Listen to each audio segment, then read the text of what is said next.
You're listening to The Globalist, first broadcast on the 13th of February 2025 on Monocle Radio. The Globalist, in association with UBS.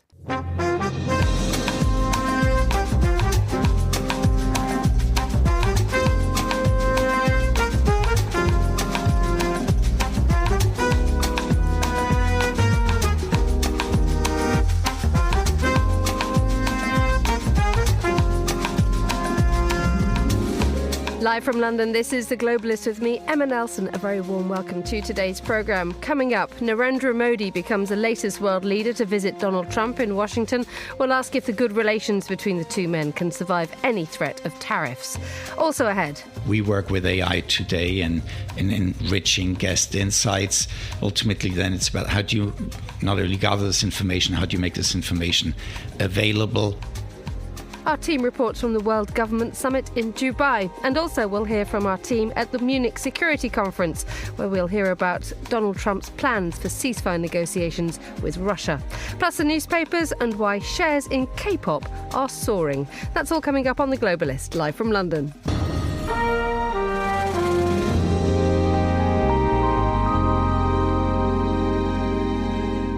First, a look at what else is happening in the news. President Trump says negotiations to end the war in Ukraine will start immediately. It follows what he called a lengthy and highly productive phone call with President Putin of Russia. A deal has been struck to build a Russian naval base in Sudan, and archaeologists have discovered parts of London's first Roman basilica buried underneath an office block. Stay tuned to Monocle Radio throughout the day for more on these stories. But first, another world leader heads through the doors of the White House today after King Abdullah of Jordan on Tuesday. The Indian Prime Minister Narendra Modi visits Donald Trump today. The two men have history, and a good one too, described in one newspaper this week as a long-standing bonhomie. But with Donald Trump seemingly driving through his America First approach with little regard for past relationships, could things be a little bumpier in Trump's second term? Well, I'm joined now by Natasha Lindstaedt, Professor of Government at the University of Essex, and Maya Sharma, journalist based in Bengaluru. A very good morning to you. Good morning. Good morning. Maya, I mean, the departure of Narendra Modi for Washington, was it made with great fanfare, given the fact that the two men do get on? Well, yes, indeed. I think the Indian government is presenting his very quick meeting with President Trump after his swearing in as a very positive thing for India. It's a very positive thing for Indo-US relationship. They are very much emphasizing the fact that he's just the fourth world leader to actually call on Trump in less than a month from the time that he took over, that Trump took over as president. And they are stressing, of course, on the good relationship that was built up in the first term. They both are people who like to attend big rallies, and we had Trump in Ahmedabad in 2020, and before that, Prime Minister Modi in Houston in 2019.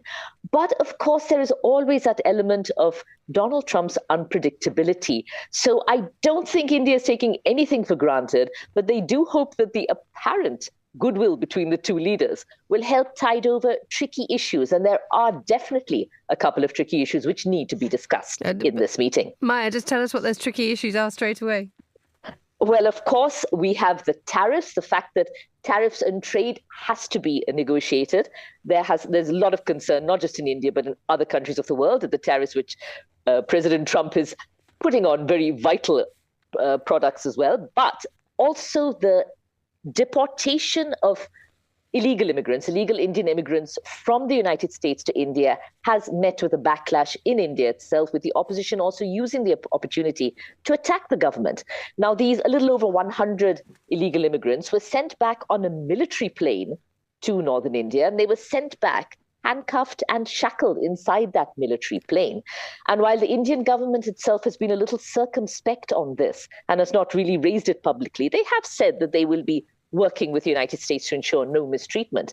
But that is a sticking point for sure, and Prime Minister Modi may well raise this in his discussion, because, I mean, there are an estimated 700,000 illegal Indian immigrants still in the United States, and another 18,000 likely to have been identified for return. And they want them returned, if so, in a better way than the first batch which came back. It caused a lot of heartburn here in India. Natasha, I may be asking you an impossible question here, but do we know what Trump's intentions are with India at the moment? We're We know a little bit about what his intentions are because he's so focused on tariffs. Tariffs seems to be a bugbear for him. And he's also very focused on when there is a trade deficit with another country. So whenever he sees that, oh, you have a trade deficit with China, or you have a trade deficit, with this particular country, or one with India, which, there is a trade deficit of somewhere around, 50 billion. He is upset about that. So in the last term, he was upset about the fact that there were tariffs on, for example, Harley Davidsons.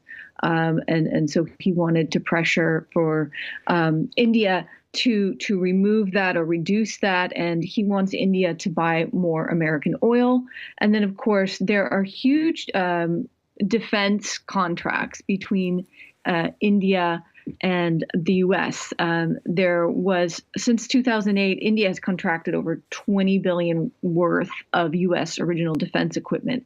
So they're deepening areas of defense cooperation, but Trump is largely focused on how can we get rid of this deficit. Of course, the trade deficit with China is far greater, and trade with China is far greater. The U.S. in total does about $582 billion worth of trade with China, whereas with India it's about $190 billion. So this relationship isn't quite as tense because it's not so huge a deficit, but on a day-to-day basis, that's what he seems to focus on: tariffs and deficits. And Maya, in the time between the first Trump presidency and now the second one, we've seen a shift in approach to world relations by India and Narendra Modi, haven't we? Insofar as India has taken a leaf out of Trump's book with a much more transactional approach to geopolitics and to relationships. Indeed, yes. In the 5 years of time, in the time when Biden was president, Modi and the United States did also continue with their relationship, did become a lot closer. Prime Minister Modi has visited Washington and has been treated as a state guest. And India and the United States have progressed with that relationship. But now, as you say, there is a lot of transactional dealing to be going on. More American oil. Modi and India, in fact, did switch to buying more Russian oil, especially after the conflict with Ukraine began. It was cheaper. Nobody else was buying Russian oil, so India was getting it at a good rate. But the Trump administration, quite clear that they want India to get more of United States oil. And the Harley Davidsons that were mentioned, well, the tariffs on those have been reduced already by India. So those high-end bikes likely to be shipped even more to India, where they are popular for the few who can actually afford them. So yes, there are lots of deals to be made. I mean, Trump has actually said that India has abused tariffs and that they behaved badly when it came to tariffs. And President Trump, as we know, does not mince his words. So there are those issues which needed to be sorted out. Visas as well are a big issue. India has been the main beneficiaries of the H-1B visas for highly skilled foreign workers. And there are concerns about if that number is going to be reduced. India wants that number kept high so that its workers can go to America as they like. And it's a historical relationship, really. I mean, there are millions of Indian origin people living in the United States right now. Both these gentlemen are definitely right of center when it comes to their politics. They have a personal equation, at least they had a personal equation in the first term, and they're looking to further this and maybe smooth things out, not in a confrontational way, but to try and work things out in a way that is beneficial to both countries. They both, Natasha, don't they, have a different approach to Russia than previous, well, at least previous from Joe Biden, at least, insofar as we've just heard Maya describe the fact that, the Russians sell their oil to India. They can, despite, the sanctions imposed on Russia do not touch the Indian-Russian relationship. And when we hear that Trump will head to Saudi Arabia to have a discussion with Vladimir Putin, when you have such a sort of a powerful relationship being reset very publicly and very quickly, how does that shape the relationship between the United States and India?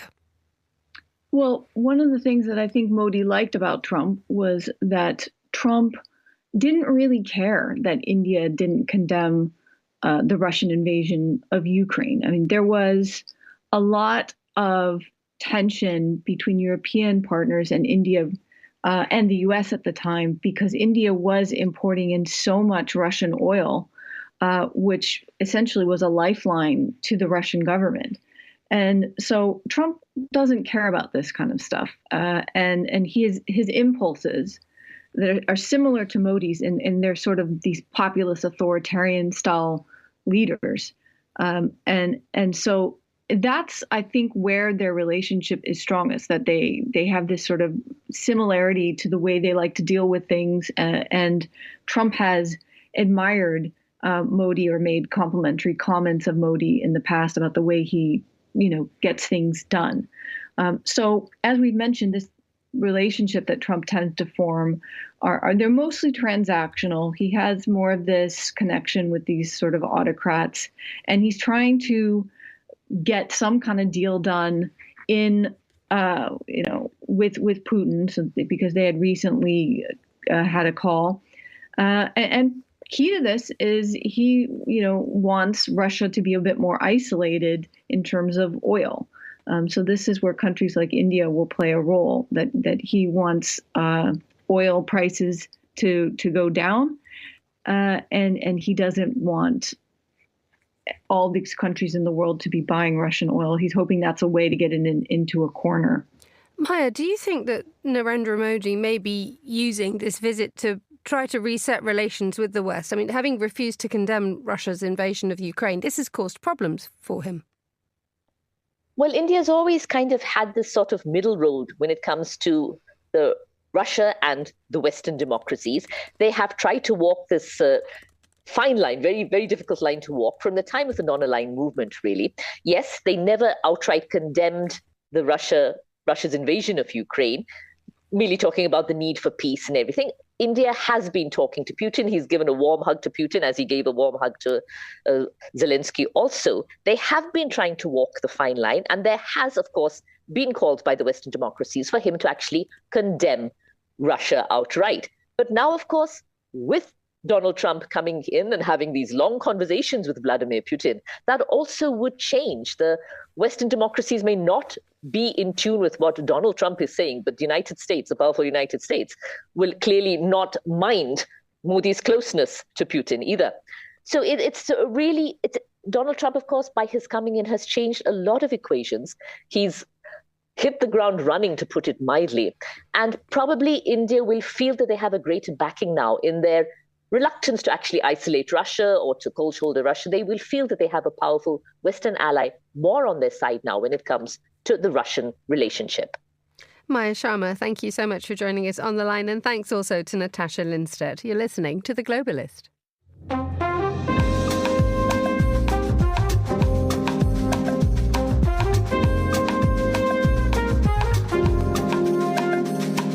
Now, as well as focusing on Prime Minister Narendra Modi's trip to the White House, India will also have its eyes on another visit, that of the Turkish president to Pakistan. The aim of President Erdogan's trip is officially expected to include strengthening ties, both economic and diplomatic. Well, to tell us more, I'm joined by Monocle's Istanbul correspondent Hannah Lucinda Smith. A very good morning to you, Hannah. Good morning. These two countries are very closely tied, aren't they?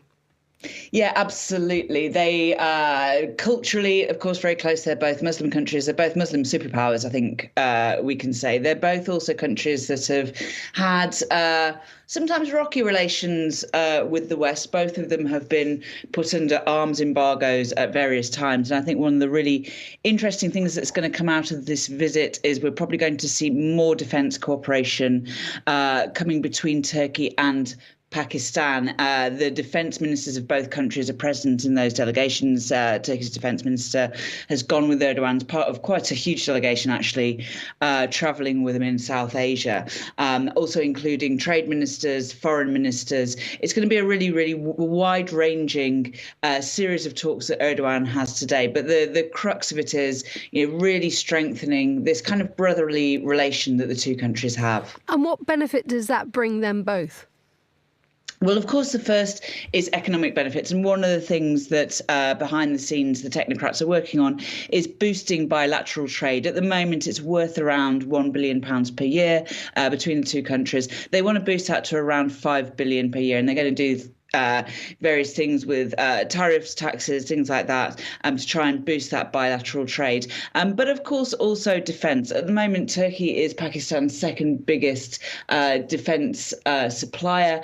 That looks set to grow. I think we're going to see some agreements signed, perhaps to do with Turkish defence technology, such as its drones, also such as its new fighter jets, which it's currently developing. Explain to us a little bit more about what the Turks stand to gain from this, because when you do have two such closely allied countries, if you're Turkey and you have something like Israel happening on your doorstep, what benefit does having a closer relationship with Pakistan bring? Yeah, well, of course, firstly, there's the economic relationships. Of course, opening up as kind of huge trading partner like Pakistan further is going to be of benefit. But also, of course, we're in this really, really chaotic time in the Middle East, a time when, lines are being withdrawn, not just about Gaza, also in Syria, of course, with the fall of Bashar al-Assad and the kind of retreat from the region of Iran that has brought with it. And really, the countries in this region are sort of trying to find their alliances. Turkey, of course, is an interesting case, as is Pakistan, because they sit on either side of Iran. It's not quite the same case as the Arab countries like Saudi Arabia or the UAE, which see Iran as this sort of real regional rival, almost to the extent of being an adversary. Pakistan and Turkey are both countries which need to keep some kind of relationship with Iran, and I think from that sense, it makes sense for them to be talking to each other more and to be building these kind of alliances. Furthermore, we have, as you mentioned, Israel, we have Iran, but also the recent fall of the Assad regime in Syria impacts both countries quite profoundly, doesn't it?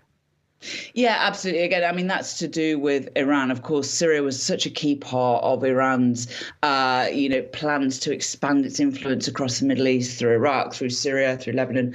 That's really, taken a huge knock in the space of one day. Really a kind of strategy which Iran had been building for a decade came crashing down. And that, of course, has left a kind of vacuum in this part of the Middle East, in the Levant. And of course, it is always a region with the potential for more unrest, for more violence, for more security problems.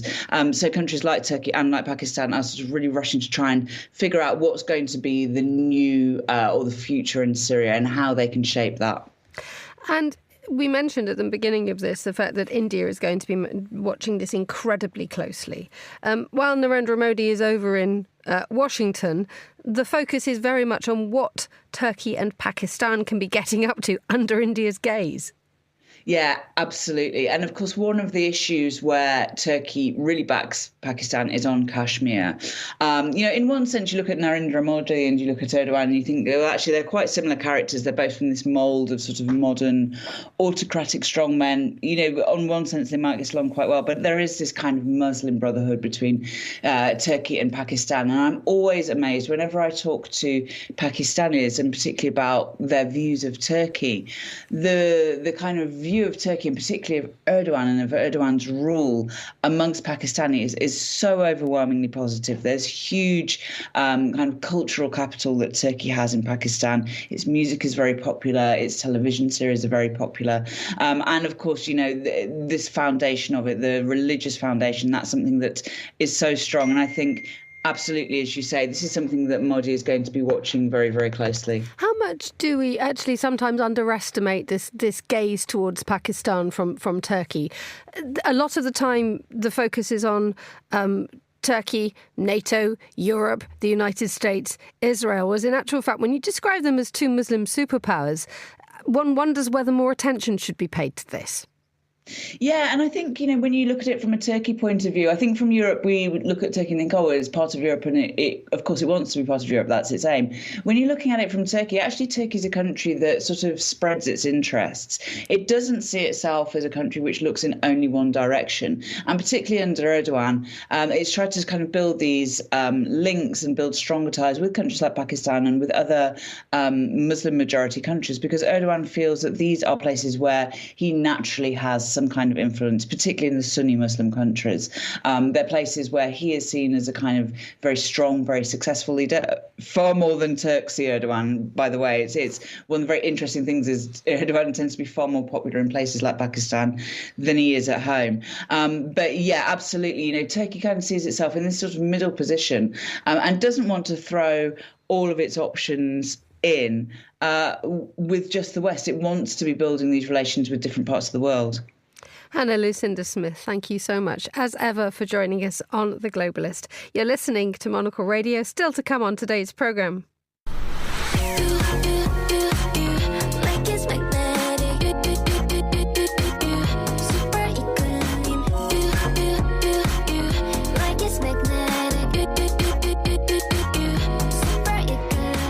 If you're a fan of our playlist on Monocle Radio, you will know too well that is Illit's Magnetic. Well, a little bit later, we'll hear how K-pop might be South Korea's secret weapon to fight Donald Trump's global trade war. Stay with us.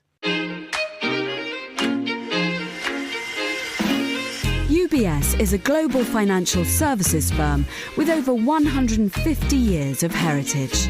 Built on the unique dedication of our people, we bring fresh thinking and perspective to our work. We know that it takes a marriage of intelligence and heart to create lasting value for our clients.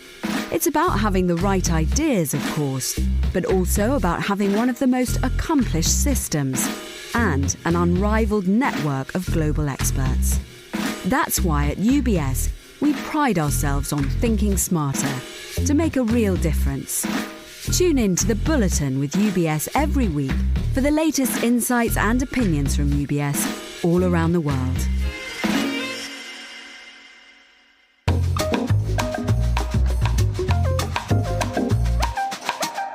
7:21 here in London. Let's continue now with today's newspapers. We head to Kenya for today's newspaper review. Navina Kotor is Monocle's Nairobi correspondent, a regular voice here at about this time on The Globalist. Hello, Navina. How is it going in Nairobi? What's the weather like? Good morning, Emma. I have to say it's cold, chilly, windy and rainy. So probably a bit like in London today. OK, that's not what I'm being told on the internet. I'm being told that it's going to be very warm later. So here we go. Yeah, let's hope so. If you're a listener in Nairobi, then there are two stories coming your way. Navina, let's have a look at some of the papers coming out from your end. What have you spotted? Look, I think one of the main stories that is dominating the coverage here in East Africa and is causing a lot of concern is the conflict in DRC. There was a summit over the weekend chaired by the Tanzanian President Samia Suluhu Hassan.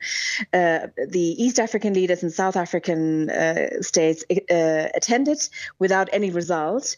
There is concern that the city of Bukavu in eastern Congo, the second biggest city, could fall to the rebels. This is also going to dominate the African Union summit that is due to start on the weekend. And both, I think, humanitarian workers as well as diplomats are considering the possibility that in all this chaos in eastern Congo, there is the possibility that other countries in the region might try to secure a piece of the very kind of, eastern Congo that's full of minerals, gold, et cetera, et cetera. The countries like Uganda, Tanzania, Rwanda are all kind of building up troops on the border. So this is kind of what's on the mind of a lot of people and also the papers here in East Africa. Indeed, how much is this dominating the narrative, given the fact that you've just described, or you just mentioned, more than one country which might suddenly get sucked into this?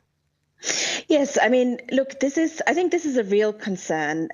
Humanitarian workers are already talking about this military buildup on the border to eastern DRC. Burundi is already present with around 10,000 troops. Other countries are already there. There was a caricature over the weekend that was published that kind of shows a map of eastern Congo, and with the neighboring countries all kind of trying to grab a piece of it, trying to make money out of this chaos. So I think we'll have to see. At the moment, there's no real sense of a ceasefire holding or any kind of de-escalation. Last week, the Reuters news agency reported that the US was now considering sanctions against Rwanda. Rwanda is accused of supporting the rebels that are leading this offensive, but so far there's no official confirmation of that. Let's move to a story in The Nation, which is examining the really tricky path that South Africa now faces, given the fact that Donald Trump is singling it out. And as a result, South Africa is wondering what its ambitions could be or whether they could be trimmed. Yes, again, this is a story that has a lot of traction in the East African papers. I saw a few stories kind of detailing the reaction by South Africa's white minority groups to these suggestions by Donald Trump, who offered them refugee status and resettlement in the United States. The reaction was, thanks, but no thanks, but we are planning to stay and we are not planning to move anywhere else. But the other concern, and I think that's where this might be heading, is that South Africa has a very preferential trade agreement with the United States under AGOA. This is up for renewal. It's September 2025. South Africa exports cars to the United States. The deal is worth around $1.8 billion US. And there are now concerns within the industry that this trade deal might be over, that the US might use this trade privilege to sanction South Africa. And I think that is now of much bigger concern to the country and its economy. Furthermore, there is this sense that South Africa was supposed to enjoy its presidency of the G20. But as the Nation article is describing, what is seen to be an opportunity to get rich, I'm quoting here, get rich, powerful nations to pay attention to poorer countries' concerns, is being overtaken or overshadowed by a battle with Washington. Yes, I mean, the Foreign Secretary, Marco Rubio, has said he's not going to attend this summit. I think we'll have to see if Donald Trump himself will decide to attend the summit. But I think there's a feeling here that with the USAID cuts that were announced last week, with other decisions, that this idea of a dialogue between poorer countries or the global South and the global North and the United States is kind of over for at least 2 years, if not for longer. But that this is also strengthening the position of countries like China in the region, who have kind of presented themselves as a steady, calm partner, unlike Washington. And it might ultimately, this pullout might ultimately also strengthen Beijing. And this is reflected in an article that I know you want to bring our attention to on Substack, which is the influence that Chinese and Russian voices are having now on African media. Yes, I think this is a very important development that has been underway for a long time. The BBC World Service was present here for a long time, but has been cut back. Other foreign broadcasters are present, but at the same time, China and Russia are expanding their influence in the African media landscape. A scholar has looked at it in detail and basically shows that these two countries are using very different methods. Russia tends to use more aggressive, hostile tactics. The study talks about fabricating attacks and spreading false accusations, especially in the Sahel, when in countries like Mali, Niger, and Burkina Faso.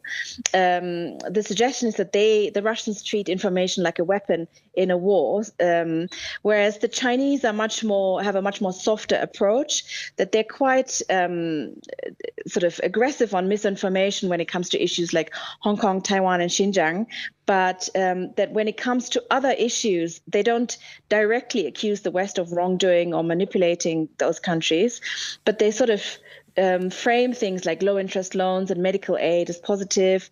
They often hide the negative side of things, for example, how Chinese companies are exploiting the African mining sector, how poor the conditions for the workers are.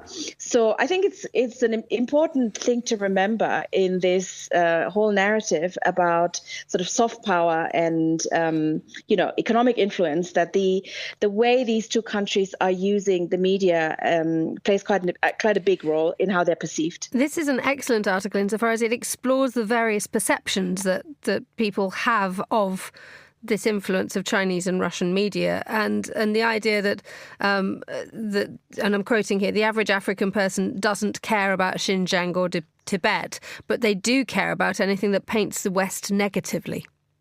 Yes, exactly. And this anti-Western, especially the anti-US sentiment, goes back to the 1950s, 60s. And this is now being the anti-French sentiment goes back to those years. And it's very easy to exploit that sentiment and manipulate it. And explain to us just a little bit more about, how much this is actually talked about, or is this just a new light being shed? Are people aware of this? I think there is awareness also to especially to how social media, YouTube, TikTok is being used to skew the perception of Africans of these countries, but also of the West. The question is how you can counter it and how you can balance it. And I think that will mean putting more money towards foreign broadcasters like France 24, Deutsche Welle, and the BBC World Service. And that at a time when everyone's kind of tightening their belt is quite difficult. Let's move on to a story finding the Daily Maverick. Why forcing Taiwan to move from Pretoria is not in South Africa's interests. Could you explain that headline for us, please, Navina? Yes, it's a small it seems sort of funny and slightly, niche when you start looking into it. But ultimately, the South African Foreign Ministry has instructed the Taipei liaison office in Pretoria to shut up shop and move to Johannesburg under a different name by the end of this month. So that's another 2 weeks. It seems that there has been some pressure from China on South Africa to pressure the Taiwanese to pull out of Pretoria. But the authors of these articles are very much arguing that it's not in South Africa's interest to force Taiwan to move from Pretoria, partly because the values of the South African constitution don't align more with the Taiwanese constitution than it does with the Chinese constitution, they argue. But also they say that there's an economic interest in keeping Taiwan on their side, in increasing economic ties with Taiwan, given that it's a market leader in sectors that South Africa could benefit from, like technology. So I think we'll have to wait and see if in 2 weeks' time the Taiwanese are really moving from Pretoria to Johannesburg, or if it just kind of, disappears, this issue. Navina Kotter in Nairobi, thank you as ever for joining us on Monocle Radio. The time here in London is just nudging 7:32 a.m. You're listening to The Globalist with me, Emma Nelson. A quick look at what else we're keeping an eye on today. A deal has been struck to build a Russian naval base in Sudan. The Sudanese foreign minister said the agreement followed talks in Moscow with his Russian counterpart Sergei Lavrov. The war in Sudan has drawn in multiple competing regional and global influences. Such a station would be seen as beneficial to Russia, particularly after the fall of Syria's Assad regime. President Trump has been elected chairman of the John F. Kennedy Center for the Performing Arts. The center's longtime president, Deborah F. Rutter, was fired. Mr. Trump recently named Richard Grenell, who was ambassador to Germany during the first Trump administration, the centre's interim executive director. Switzerland's government has proposed relaxing restrictions on arms exports to try to bolster its domestic industry and security policy. The Swiss cabinet said it sent a proposal to Parliament to allow it to deviate from current restrictions in extraordinary circumstances. And archaeologists have discovered parts of London's first Roman basilica buried underneath an office block. The 2,000-year-old public building was central to life in the ancient city. It's been described as one of London's most important pieces of Roman history. This is The Globalist. Stay tuned.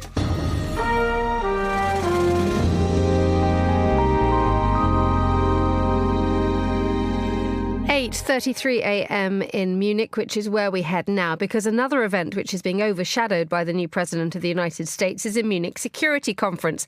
The traditionally close ties between the US and Europe that have defined the MSC for so long no longer seem to be so close. So let's get more on this with Monocle's contributing editor Andrew Muller, who joined us on the line from Munich. A very good morning to you, Andrew. Good morning, Emma. Well, let's just start, Andrew, with the front page of the Financial Times. Europe left reeling by Trump over Ukraine peace talks with Russia. The fact that Europe is being cut out of US-Russia peace negotiations on Ukraine must feel like a body blow. I think that's going to be the major talking point the next few days, yes. The conference gets properly up and running tomorrow. Vice President J.D. Vance, Secretary of State Marco Rubio will be attending. I can't imagine they're going to get the warmest of welcomes, at least in private. These are extraordinary remarks we are hearing from President Trump's administration, the idea that not only just that Europe might be cut out of any of these discussions, but that Ukraine will not have much to do with these discussions. I think the signpost is those remarks of Pete Hegseth, the new Secretary of Defense at NATO, earlier this week in Brussels, where he basically said that the United States is no longer even slightly as interested in being the guarantor of Europe's defense as it has been for 80 years. And not just the guarantor of Europe's defences, but when it comes to Ukraine, we have the issue that very much the responsibility of rebuilding Ukraine, keeping peace there, will actually be Europe's. The ball is firmly going to be sent to Brussels Park, isn't it? Well, it is, but I'm not sure how much enthusiasm there's going to be for that idea among European partners, because I think everybody can see the trap that is there. If there is peace in Ukraine, which would obviously be a good thing, but it will nevertheless mean that all of a sudden you now have a Russia which is not tied up in Ukraine. It is free to redeploy its forces to many other frontiers, including those with frontline states. And I don't think there's going to be much enthusiasm among, for example, the Baltic states, Poland, Finland, Norway, sending their troops to Ukraine when they think, well, we have borders of our own to protect. Is there a sense this time around that I mean, this is the third time that Monocle's been there. When you've walked the floors, there was a sort of sense of coherence, that there was a unity when it came to Russia, and that was that this year. I mean, will we feel as if things are almost shattered this time around? Because, I think discussing Greenland being protected from a US invasion might not have been on the cards 12 months ago. It was not something people were worrying about a year ago, no, nor whether Canada would have to send troops to its border to defend itself from the United States. Yeah, it's going to be a very, very different conference. The last 2 years, confused, alarmed, frightened though people were, there was a general sense, but, we're all on the same side, and the United States has our back, and everybody does more or less think the same things about Ukraine. There are obviously outliers within Europe over that, Slovakia and Hungary most notably, but I think it's fair to say, no great disrespect to Slovakia or Hungary, but their opinions are not taken seriously as those of the United States. So this is going to be a very, very different Munich Security Conference. Yes, it will be interesting to see what people say to us over the next few days. Indeed. I mean, who are we able to talk to this time around? Because it being a security conference, it doesn't necessarily have the most open of doors. Yeah, there's a clue in the name. It's not always easy. It is a quite the challenge for our producers and guest bookers. But I think of the people we have confirmed, probably the one I'm most looking forward to, given the events of the last day or two, is Alexei Reznikov, who listeners may remember was Ukraine's Minister of Defense for the first 2 years and then some of this war. And we have spoken to him before. He is a remarkably frank and candid character. So I think his view of things will be, interesting to say the least. Andrew Muller, thank you so much for joining us on the line from the Munich Security Conference. Now, Andrew isn't the only member of the Monocle team who's been dispatched to a global gathering. All this week, we've been broadcasting from Dubai at the World Government Summit, hearing about the big themes shaping the conversations that are happening on that side of the world. Earlier, Monocle's head of radio, Tom Edwards, was joined in our pop-up studio in Dubai by Rainer Stampfer, who's a global president of Four Seasons Hotels and Resorts. Tom began by asking Rainer about what markets and trends he's most excited about in 2025. I can get excited about all markets. Clearly, we're here at the moment in Dubai, and the world has been speaking of Saudi Arabia. We're very active there as well. I'll be going there next week. We're looking at openings we're currently in Riyadh with a hotel where we've been for several years, but we're looking at our next openings in Medina and Jeddah, at the Red Sea and in Ramallah. Obviously, who can't get excited about what's happening in that country, in the region altogether, but we equally see great expansion and just strong markets in in Europe, in the Americas, and Southeast Asia is a region that has done really well. One of the really interesting themes, I've had a couple of chats in the sort of hospitality space already, and one of the words I keep hearing is personalization, and this idea of building on the experience to really make people feel like they are the recipient of a unique treatment. What are some of the tools at your disposal and your team's disposal, Rainer, to make sure that you are delivering that? Presumably, dare I mention AI, maybe it has a role to play, but how do you ensure that you're tailoring those experiences, delivering that personalized touch? I think you just named AI, which really comes into play, and in hospitality and in luxury hospitality. We've long been speaking about personalization. That's absolutely key.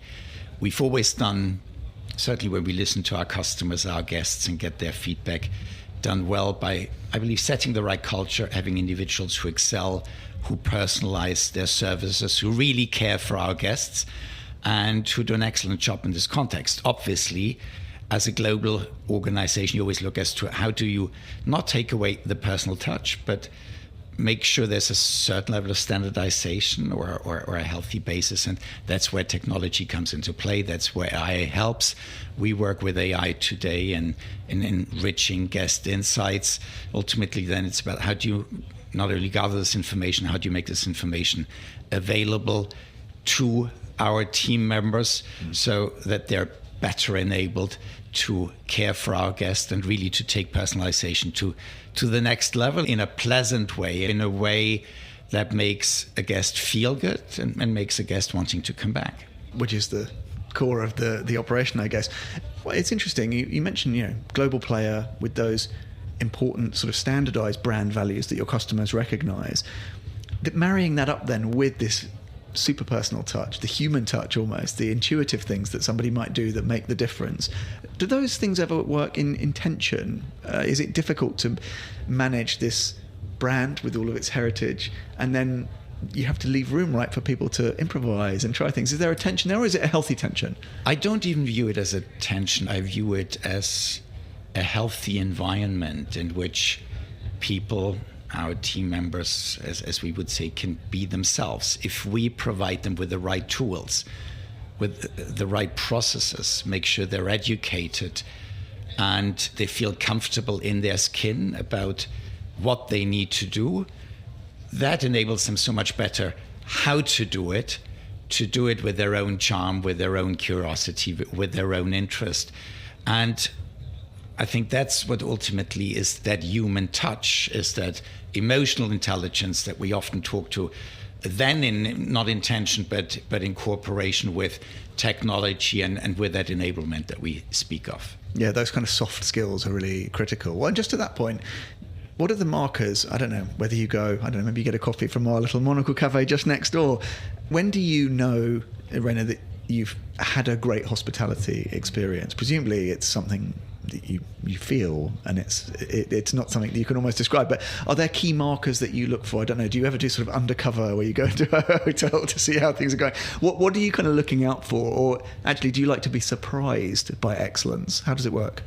So A, I don't do any undercover. No, we're all working in this together, and I'm not the controller. B, I firmly believe that, and you tell me, when you stay at a hotel, a typical consumer or a guest, you don't necessarily look at every single aspect of a hotel, but you walk away hopefully with a few moments that stand out, a few moments in your memory that we've created that you may share when you get back home, that make you want to come back. And so it's about, right, the world speaks of creating experiences for sure. I would narrow it down a little bit for creating these moments that make a difference, and in many ways that you relive time and again.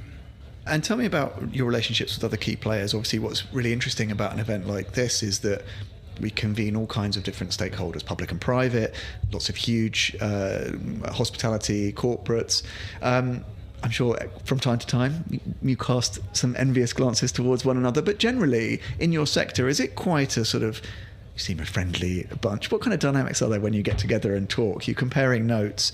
How do you see yourself? Are you sort of healthy competitors, rivals? You're kind of all on the same team overall, but what are those relationships like, Rainer? You're also genial. I can't imagine there's ever anything but just healthy rivalry, but you tell me. So rivalry, then I would certainly believe a healthy one. And I firmly believe that the industry as a whole is so important for us to put forward, hospitality as a whole, and then all the various players have their space in that. Four Seasons, certainly we feel very good about the position that we're in today. We're growing carefully and thoughtfully in markets where our guests and our customers travel. That's what matters to us, and I'm certain that applies to some of the other brands as well. So it's, when you look at tourism, when you look at hospitality as one of the largest industries around the world, when you look at the growth ratios that are there. Now, there's a lot of supply happening as well. But again, I feel very comfortable in the place that we're in. And when I say that, it doesn't mean we're not too comfortable. We certainly constantly and continuously look as to how we can do things better. Yeah, never any complacency. We can sense that. You can't afford to do it in your business. Last thought, what are you most excited about? And I'll leave that very open question right now. It could be anything. It could be a personal mission, business mission, place you're going. I would take here a business perspective, and I think it's the opportunities for us from a service delivery perspective. We're the ultimate people business. It's all about the personal touch enabled by technology. But I think the opportunities that we have in the coming years to truly elevate our service delivery, that's what Four Seasons has always stood for. That's what we continue to see as absolutely essential. With that, how do we bring product to life? But I think we've got greater opportunities with that than ever, and that's definitely something that I'm excited about. Rainer Stampfer from the Four Seasons there, talking to Monocle's Tom Edwards at the World Government Summit in Dubai. You're listening to The Globalist on Monocle Radio. UBS has over 900 investment analysts from over 100 different countries. Over 900 of the sharpest minds and freshest thinkers in the world of finance today. To find out how we could help you, contact us at ubs.com.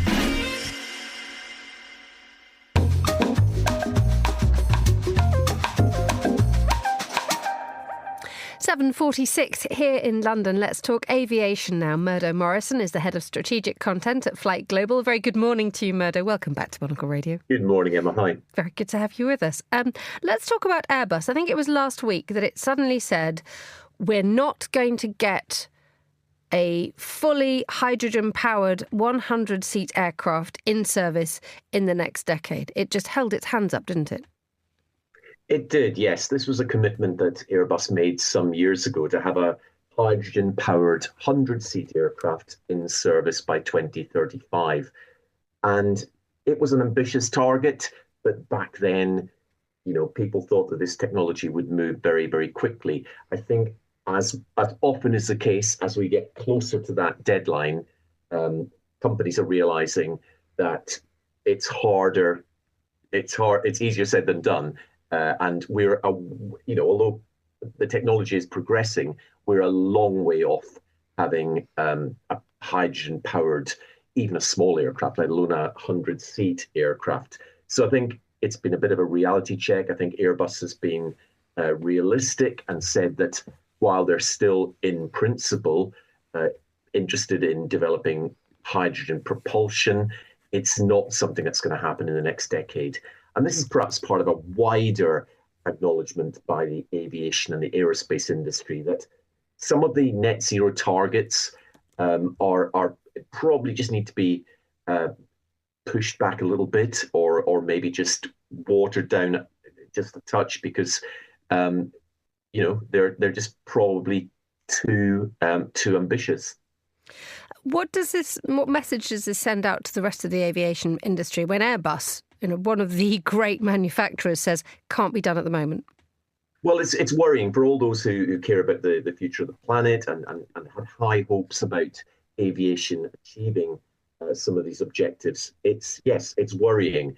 Airbus has got, although they're doing much better than their arch competitor Boeing, they do have a problem at the moment with ramping up their production of narrow-body aircraft to meet the huge demand that's out there. It's, in a way, it's a nice problem to have, but that's what they are obsessed with at the moment. Now, they have separate teams working on all sorts of newfangled technologies, but I just think that they are just not in a position to devote the resources that would be needed to come up with such a game-changing leap in technology as a hydrogen-powered aircraft. But yes, you're right across the industry. There's still lots of exciting things going on, but I think the industry is just taking a little bit of a reality check on the timescales of some of these ambitions. Let's talk about another game changer that you mentioned a moment ago, but tempered with reality checks. Guess what? Heathrow's got more plans for expansion once again. I mean, I don't know how many times we've covered this and how many times we've gone down this track.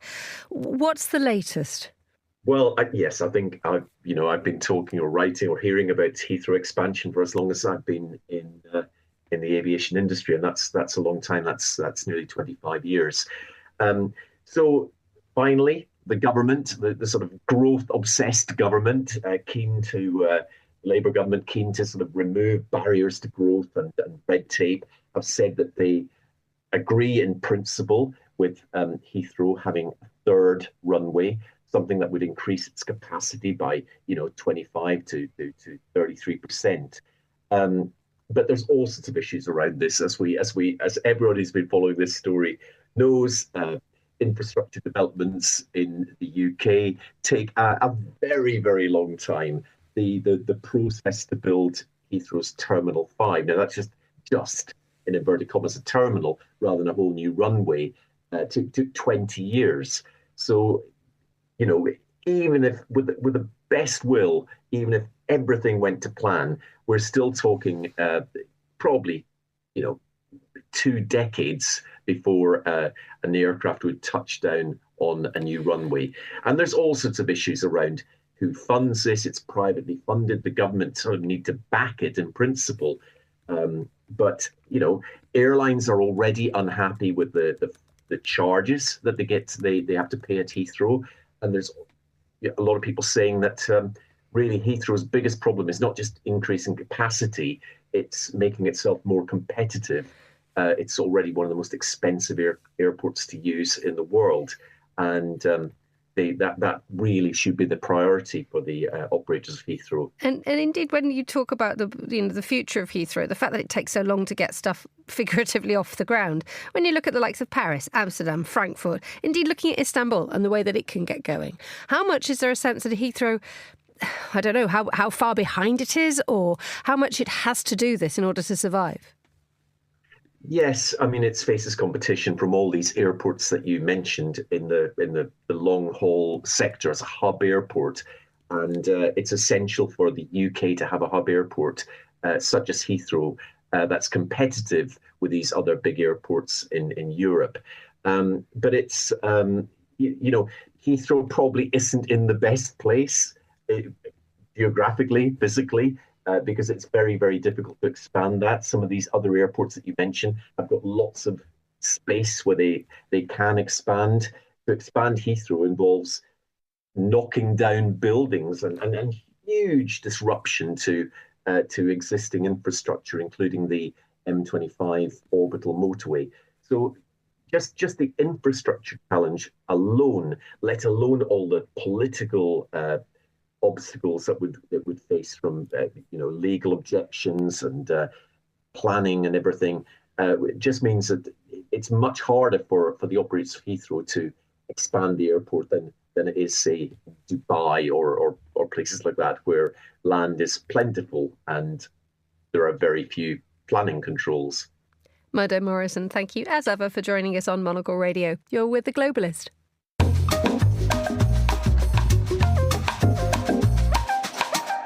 Finally on today's programme, South Korea's big exports are cars, steel and pop music. Now that Donald Trump has announced that the US has imposed tariffs on steel, shares in K-pop are soaring. Well, Bernie Cho, president of the Seoul-based K-pop agency DFSB Collective and regular voice here on Monocle Radio, joins me now on the line from Seoul. A very good afternoon, good morning to you, Bernie. Oh, thank you. This must be good to be back. This must be really good to have you. This must be absolute music to your ears. Oh, it's been a really pleasant surprise. As much as there's been a lot of sort of fear and loathing of some of Trump's kind of bluster about imposing tariffs here and there, it turns out that sometimes when trade wars do break out, one of the accidental sort of serendipitous beneficiaries of a trade war actually happens to be not just K-pop, but K-pop culture. As you mentioned, some of the more familiar exports coming out of Korea, automobiles, it's the number one consumer goods export out of Korea. But what a lot of people don't know is that K-pop culture as an industry, whether it be movies, TV, music, video games, etc., is the second largest Korean consumer goods export, clocking in at $11.2 billion a year. And music alone is over $1.2 billion in export business. And we look at the biggest markets for K-pop export, now more so than ever, it's the United States. Right now, again, a stunning statistic that came out of Luminate is the third most popular language for the top 10,000 audio and video streaming songs in the US of A. English, obviously, number one. Latin, no surprise, at number two. But Korean language songs are the third most popular in the U.S. And when we look at not just physical music goods, because right now the United States is the second largest export market for Korean CDs, but it also reflects in chart dominance. For the past 2 years, 7 out of the top 10 best-selling CDs in the U.S. of A were K-pop CDs, K-pop artists. And then now that both BTS and Blackpink are slated to go back on tour, back on world tours, and go back into North American, not clubs, but arenas and stadiums, the live music business is tremendous, as well as merchandising for K-pop. And so this is something that a lot of analysts are excited about, because one of the really interesting things about South Korea's top Korean music companies, as well as entertainment companies, they're publicly traded on the stock market. So there's a plethora of data, a plethora of analytics, not only coming from brokerages, from fangirls to financial analysts, but also the Korean government, because it's such an important industry for the country. And so it's a little surprising that, as much as Trump has, targeted things like steel or potentially maybe automobiles and other big industrial products and services, for some reason, soft power, pop culture is under the radar. And in Asia, whenever China or Japan has a political situation or even a trade war, one of the first things they go after is not just industrial goods, but pop culture. But the irony is that when K-pop ran into barriers or ran into problems with be it Japan or especially in China, they pivoted to other international markets. And as a result, one of the reasons why K-pop has gone global is because they've been able to maneuver and pivot around and beyond these trade wars and trade barriers, and flipped the script on these challenges into opportunities. We've got 30 seconds for you to tell us, Bernie Cho, how long this is going to last. Oh, it's hard to say, but for the time being, right now, the K-pop industry has been able to really ride this momentum, and these tariffs at least have had, like I said, an unintended boost for the K-pop industry. So we'll have to wait and see. I mean, we expected it was going to be a good year, but with the FX rates going haywire and K-pop doing well overseas, these trade barriers are starting to show benefits for the industry as a whole. Incredible stuff. Bernie Cho, president of the Seoul-based K-pop agency DFSB Collective. Thank you so much for joining us on The Globalist. And that's all the time we have for today's programme. The warmest of thanks to all my guests and to our producers too, Vincent McAviney, Carlotta Rebello and Hassan Anderson. Our researcher was Maisie Ringer and our studio manager was Elliot Greenfield, with editing assistance from Steph Chungu. After the headlines, more music on the way. The briefing's live here at midday in London. The Globalist is back at the same time tomorrow. But for now, from me, Emma Nelson, goodbye. Thank you very much for listening.